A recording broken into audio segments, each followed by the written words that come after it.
मैं तो 2-3 तरह से ही गा पाता हूँ, लेकिन रफ़ी साहब 100 तरीक़ों से गा लेते हैं।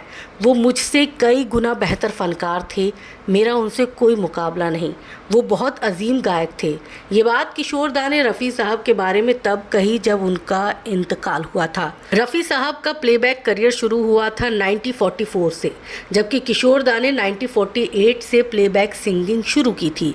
दोनों लगभग एक ही वक्त पर फिल्म इंडस्ट्री में गायकी कर रहे थे। उस वक्त कभी भी इस तरह के सवाल नहीं उठे कि इनमें से कौन बेहतर गायकी करता है। मगर जब 1970 से किशोर दा एकदम से प्लेबैक गायकी के शिखर पर पहुंच गए तो कुछ लोगों ने इस तरह की बातें करनी शुरू कर दी।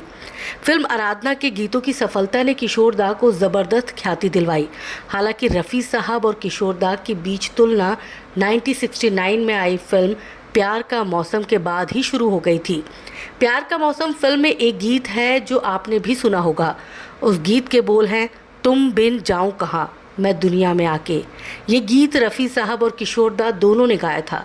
रफ़ी साहब ने शशि कपूर जी के लिए गीत गाया था और किशोर दा ने भारत भूषण के लिए इस गीत को अपनी आवाज़ दी थी। ये गाना बड़ा हिट हुआ।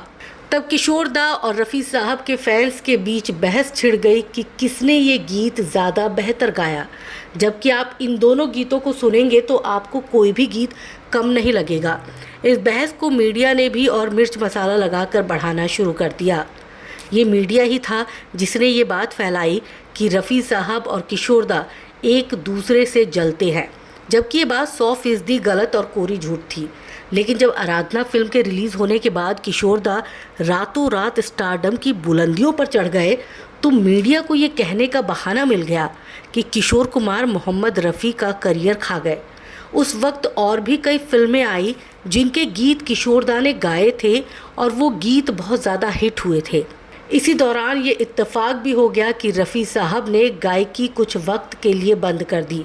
इससे मीडिया को अपनी बात सही साबित करने की एक और वजह मिल गई। जबकि सच ये था कि रफ़ी साहब उन दिनों हज करने चले गए थे और वहाँ से लौटने के बाद उन्होंने गायकी न करने का फैसला कर लिया था।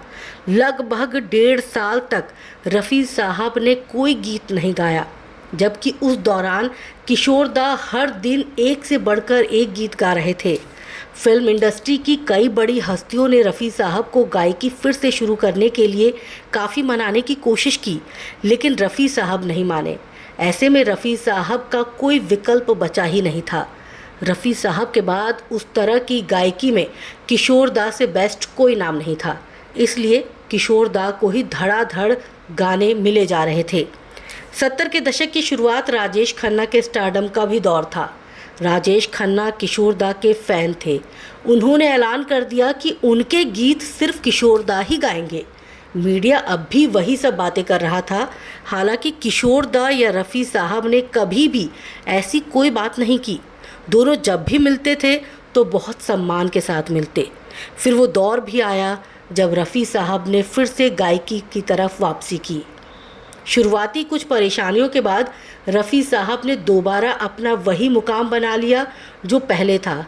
दूसरी पारी में रफ़ी साहब ने राष्ट्रीय पुरस्कार भी जीता था। जब रफ़ी साहब का इंतकाल हुआ तब किशोर दा बहुत देर तक उनके जनाजे के पास बैठे रहे। लोगों ने किशोर दा को रफ़ी साहब के पैर पकड़कर रोते हुए देखा था।